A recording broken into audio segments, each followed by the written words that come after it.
गर्नुपर्छ भन्नेपट्टि नलागेर हो कि यसपालि खेप्पा लाउनु भएको थियो अरूपालि को आउने हो भन्नेपट्टि नलागेर पहिला त रिम्पोछे आउनु भएको थियो यसपालि जस्तो भयो भन्ने कुरा नलागेर वास्तविक त्यो के हो भनेर हो जस्तै दिसुङ न्याम्पानी भन्नुभएको छ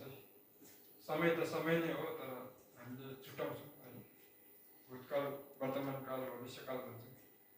तर वास्तविकमा सबै एउटा नै हो त्यसले गर्दाखेरि हामी त्यो कुरा सबैलाई एक नसमा हेर्नु सक्नु चाहिँ के हो भन्दाखेरि चाहिँ हो प्रज्ञासँगको सम्बन्धित